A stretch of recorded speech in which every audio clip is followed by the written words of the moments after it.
Ano, nakabenta ka ba kanina? Oo, nakabenta ako. Isa na nga lang natitira dito. Ikaw Ay, ba? customer. Sir, bili po kayo, ma'am. Mahal, tingnan mo. Ay, sir. Naalala mo ba sila? Oo naman oh, yan yung mga mahihirap na classmate natin dati nung high school. Sila. Ayan, sila nga yun. Buti naman naalala mo pa. At talagang nagtandem pa talaga kayo. Kayo nagkatuluyan? Asawa ko, si Arian. Ano Renz, namin? Eden, kamusta kayo? Eto, mayaman na. Hoy, alam mo ba na nagtatrabaho kami ng 9 to 5 ngayon? Maganda yung kumpanya namin at saka stable. Malaki kinikita, hindi tulad nyo. Kayo ba? Magkano kinikita nyo? Parang barya-barya lang eh.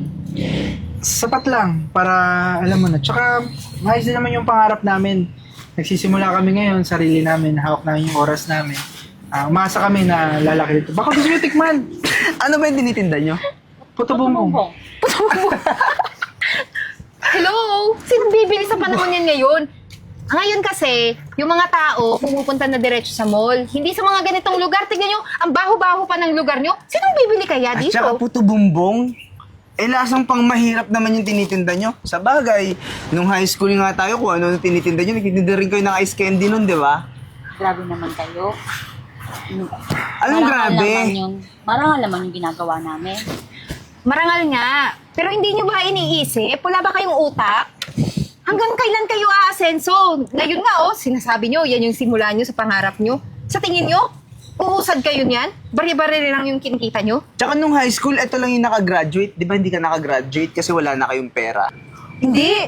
Yung chismis, nabuntis daw yan, kaya hindi nakagraduate. Iba yung naging diploma, bata. Maagang lumande. Ano, nabuntis ka niya? Nagkasakit kasi yung magulang ko, kaya tinulungan ko sila. Sus! Huwag ka nang mag-deny-deny. Alam naman namin yung totoong storya. Malandi rin naman tong naging asawa mo nung high school, di ba? Sobra ka na. Eh bakit? Mabuti nga nagtagal din kayo, no? Galing din ng babae makipagrelasyon sa parang walang utak na lalaki. Eh, mahal. Tandem naman sila. Pares naman bobo nung high school yan, di ba? Ano, sinabi mo pa? Oh, ano kayo ngayon? Buti pa kami nakagraduate kami nung college. Kaya tignan mo, ang ganda-ganda nung e-bike namin, nakabili kami. Mura lang yung installment. 20K. Nga, ang ganda nga eh. Ano, ingat kayo, no? Sana kasi kung nag-college din kayo, eh di hindi ganyan yung trabaho nyo. Kami, maganda trabaho namin. Kahit yung kumpanya namin, alam mo, sobrang stable nun. Tsaka laki-laki lang kinikita namin. Di ba, mahal? Tsaka mahal, naku-curious ako. Ano kayong nasa nung puto mong bungla? Eh, mukhang dumi. Tingnan mo. Parang dumi, mahal. Oo, Eh, parang ang sukang namuo, eh. Ano, mahal? Gusto mo bang tikman? Ay naku, ikaw na lang tumikim niyan. Kasi nga, tingnan mo, mukhang dumi. Baka kung ano pang hinalo dyan, sumakit na tiyan ko, ma-food poison pa ako. Eh, kawawa naman silang dalawa, eh. Gusto ko din kasi makatulong. Makatulong? O siya, ako na magbabayad. Ito na, oh. Sobra pa yan siguro sa presyo ng putubong-bong nila. Magkano ba presyo niyan? Hindi kayo magsisisi, sobrang sarap. Actually, It's actually isa na lang natira dito eh. Isa na lang? Oo, mabenta pala yan. Sa ilagay na yan, mabenta pa yan. Naubos na siya. Actually. Magkano? 30 lang? 35. Kita mo to? 50 to. Sobra Hindi na yan. namin kailangan ng sukle. Akin na yan! Ano? Binayaran na. Ayaw mo bigay? Akin na! Ay naku, Tumumbo. amoy na. Ay, yak! Ano amoy yun? Masarap ba to? Yes. Kita naman sa camera direct, hindi ba nakaka-e-bike? Mahal. Okay. Binili ko eh. Siyempre, titikman natin, mahal, kung totoong masarap ba talaga yung puto bumbong. Ay naku, ikaw tumikim para tiyan mo unang sumakit. Ano ba yan? Ano, di ba sabi ko sa'yo, amoy pa lang, may laso na? Hindi ko kayang tikman, mahal. Sobrang sangsang ng amoy. Eh paano ba naman? Eh mukhang basura yan. Sa basura niyo ba ginawa yung puto bongbong nyo? Alam mo, yung bagay dyan sa puto bongbong nyo, eto. Yan, yan. Di ba? Yan, dyan bagay yan. Yeah. Apak-apakan. Wala namang kwenta. Sasabi-sabi pa kayo masarap, di naman. Tsaka Arian, ito ha, real talk lang to. Ngayon ko lang to sasabihin. Pero sa totoo lang, maputi ka lang pero mukha kang bakla, hindi ka maganda. Di tulad ko. Yung beauty ko, pang Binibining Pilipinas, at pang Miss International. Tapos nung high school, feeling mo sobrang ganda mo. Magpapabuntis ka lang naman pala dito sa bobong to. Sa bagay kayo. Parehas tanga. Alam nyo, Ren, si Eden, masobra na kayo. Kung wala naman kayo magandang sasabihin, pwede ba? Malis na lang kayo. Pero aalis kami, bakit kami magtatagal dito kung kasama namin parehang mga hampas lupa? Wala kaming mapapakinabangan. Tara na nga. Naaksaya lang natin panahon dito. Ba't di na tayo tumigil dito eh? Kala ko naman, sabi-sabi dun sa mga kanto, masarap to yung puto bumbong. Di naman pala. Scam! Ano? Nadumihan pa yung, ma-allergy pa yung ano ko, e-bike ko. Magka-rashes pa. Kasi puto bumbong yun. May puto bongbongs. Bagong batch na naman, mahal. Buti nga, nakaluto ka pa, tapos marami kasi naghahanap ng paninda natin eh. Ay, ma'am. Ma'am! Uy! Magandang hapon po! Uy, ang tagal ko kayong hinahanap. Wala na yung pwesto niyo sa bayan? May ma'am, palipat-lipat. Kita nyo naman, dala pa namin yung table namin. Uy, ang tagal ko kasi hinahanap yan. Natikman kasi yan ng mga kasama ko. At parang gusto ko sanang sabihin na baka pwedeng isama sa menu namin. Pwede ba? Menu? Talaga po ba? Oo, kasi may pwesto kami sa Calamba, may pwesto kami sa Teresing Martires, at saka sa Maragondon. Tatlo yung resto namin. Gusto sana namin isama yan. Pwede ba? Carry ba? Naku ma'am, malaking tulong po sa amin yun. Talaga? O di wala naman palang problema kung papayag kayo. Ang pag-uusapan lang natin yung tungkol sa production. Opo. Maraming salamat po at nagtiwala Kasi- po kayo sa puto bongbong namin. Natikman niyo na po ba to? Oo, lagi ako nabili. Kaya lagi akong balik na balik dito. Hinahanap ko kayo sa plaza. At tapos ganito kailangan itong December, kailangan mas marami tayong gawang ganyan. Kasi tatlong resto nga yun. Opo, tsaka Kahit na maghanap ako ng mga workers para matulungan kayo mapabilis ang paggawa. Paano? Naku ma'am, sisipagan pa po namin lalo. Paano po ba? Magkita po tayo dun sa, alam po namin may restaurant po kayo dun sa may bandang POTG O, po. antayin ko kayo doon. Ngayong gabi. Sige sige po ma'am. Hindi na natin pagpapabukas. Pa syempre ngayon kailangan deal na yung usap natin para maumpisahan. Okay? maraming salamat po. Sige po. O, sige. Pupuntahan po namin kayo. O, sige. Paano? Opo. Hindi ko na kayo hahanapin ko nga kayo eh. O, paano? Diyan na kayo ha. Opo, salamat Dito na lang. po. Sige, bye-bye. Antayin ko kayo ha. Ako ba? O, ayan. Ito yung first branch natin sa food court. O, di ba? Ang daming tao. Oo nga Tapos po, meron pa tayong 5 na darating. Sa Calamba, sa Cavite meron din tayo. O, di ba? Ang saya. Naku ma'am. Kaya, medyo konting sipag at tiyaga lang tayo, no? Naku ma'am, maraming salamat po. Kundi po dahil sa inyo, hindi po mangyayari to. Masisipagan pa po namin, hindi po namin kayo bibigyan. Di ba mahal? Oo. Thank you po talaga ng marami. O, paano? Iwan ko na kayo, ha? Sige po. See you next time. Sige po ma'am, ingat po kayo. Sige. Thank you. Ingat po. Okay. Bye-bye. Ay, hindi pa rin ako makapaniwala. Sige po, sa tayo dito. Oo nga Anong ginagawa niyo Talaga dito? si Mami. Nakapasok ng mall? Akala ko hanggang pagtitinda lang kayo ng puto bongbong. Ba't kayo nandito? Baka nagpapalamig kasi nga naman mainit, 'di ba, sa labas. Hindi. Sigurado ako, nagbenta yan dito ng puto bongbong. Ano namang masama sa ginagawa namin kung magbenta man kami dito? Ano yung masama? Nakakahiya kayo. Tingnan nyo, ang daming tao dito. At saka yung mga food dito, masasarap, sosyal. Yung puto bongbong nyo, pang probinsya, pang mahirap, tsaka parang may lason. At saka, nangangarap ka na dito kayo magbebenta ng puto bongbong. Hoy, pangkanto lang kayong dalawang asawa mo.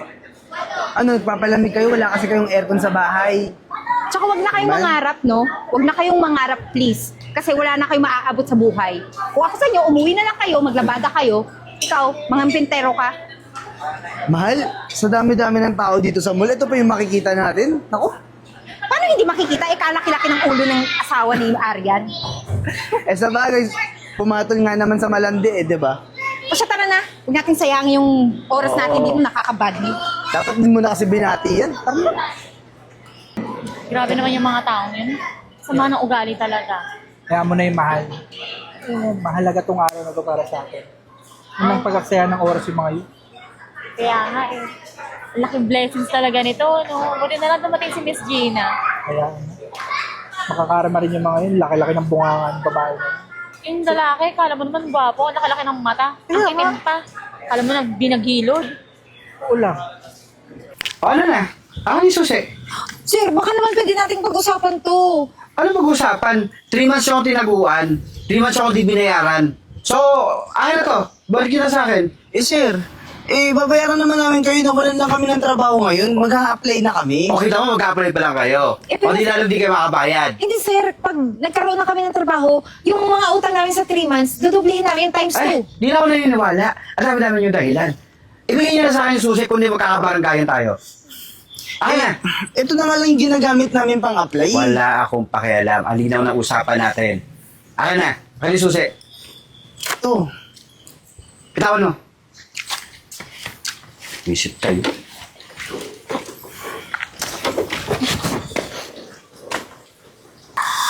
Mahal, paano na yan? Yun na nga lang yung gagamitin natin na wala pa. Ito kasi hindi ka naghahanap ng trabaho. Sana naghanap ka kaagad. Kung nawalan tayo, tinanggal tayo dun sa trabaho natin, di ba? Di ba ang usapan, dalawa tayong magtatrabaho? Alam ko yun. Nag-a-apply din naman ako. Wala akong mapasukan. Ayaw nilang tanggapin yung application ko. Nagkatanggalan pa kasi sa kumpanya at pares pa tayo natanggal. Pero mahal, may nakita akong hiring dun sa POTG company. Hindi lang ako sure anong hiring position yung inaano nila. Pero subukan natin. Puntahan natin. O sige na, mag-ready ka na ng resume pagka uwi. Ready na yun. Lagi, no? Tara, mag-apply na lang tayo dun. Bilisan mo. Ayun, late na naman tayo. Ito na nga lang a-applyan natin eh. Hi, sir. Good morning. Mag-apply po kami. Magsisend lang po kami ng resume. Applicant, sir. Joshua? Naalala niyo pa pala ako. Anong ginagawa mo dyan? Tanga ka ba? Hindi mo ba nakikita? May may-ari ng kumpanyang ina-applyan niyo. Tanga mo talaga. Kita mo nakaupo sa upuan ng may-ari, diba? Sir, papasa po ako ng resume. A-apply po ako dito sa company mo. Pasa mo na.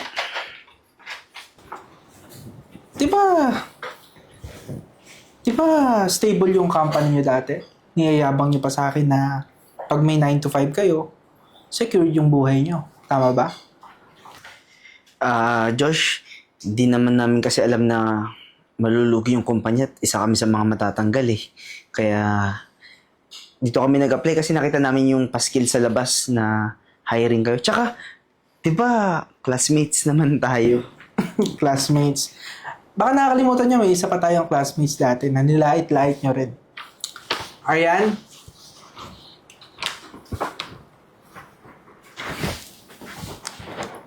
Hi, ganda!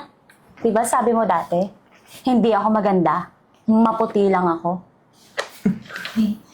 At, eto pa, sinabi mo, mukha akong bakla. Pasensya na ha. Sorry talaga, Aryan. Joke lang yun. Ano ka ba? Tsaka, buhay pa pala si Jira. Anong Jira? Si Chucha ito? Ay, magkamukha kasi. Sorry naman. Magkamukha, mas maganda to, no? Arian, tsaka Joshua, hiring naman kayo, di ba? Kaya namin yung mga trabaho dito sa kumpanya nyo kung tatanggapin nyo kami. Tsaka, Sir Joshua, di ba nagtatrabaho kami sa company dati? So, ibig sabihin, alam na namin yung mga pasikot-sikot. So, kapag kinuha nyo kami, di mas gagaan yung trabaho nyo dito. At tsaka isa pa, di ba nung college, alam nyo naman kung gaano kami katalino at magaling. Talagang kayang-kaya namin yung trabaho nyo dito. Talagang wala pa rin kayong pinagbago. Tignan mo nga naman yung ikot ng mundo. Ano? Sa lapag din yung bagsak nyo. Kayo ngayon ang naghahanap ng trabaho. Alam niyo ba kung anong binibenta namin? Sasakyan? Oo, mga real estate, no? Kasi ang ganda ng kumpanya nyo eh. O kaya, mga alahas. Oo, tama. Sabihin mo, kung anong binibenta natin dito. Puto bumbong. Puto bumbong? Ang ganda-ganda ng kumpanya nyo, puto... Eto. Naalala nyo pa ba? Ano yan? Yan yung... Balot ng... Ayan yung tinapon natin, yung inapak-apakan natin na puto bumbong nila. Well, hindi man ako naging Miss International, pero yung product namin nakarating ng international. Pero wait lang, bakit nyo naman tinabi yung inapak-apakan namin noon? Yung dumi-dumi na niya. Bakit nga ba? Simple lang. Nagsilbi ang alaala, motibasyon namin para mas pagsikapan pa, mas sipagan pa. Kaya tignan nyo naman ngayon. May-ari na kami ng isang kumpanya. Sir, oo nga sir kaya nga nandito kami para mag-apply DB. Ano, tanggap na ba po kami? Pwede kami mag-start ngayon kung gusto niyo. Tsaka kahit puto bongbong lang yung binibenta nyo, kaya namin yan. Hindi lang puto bongbong. Lahat ng klase ng kalamay. Nilalang-lang mo lang yon. Hanggang ngayon, hindi ka pa rin nagbabago. Pero hindi naman kasing gaspang ng ugali namin yung mga ugali ninyo. Sige.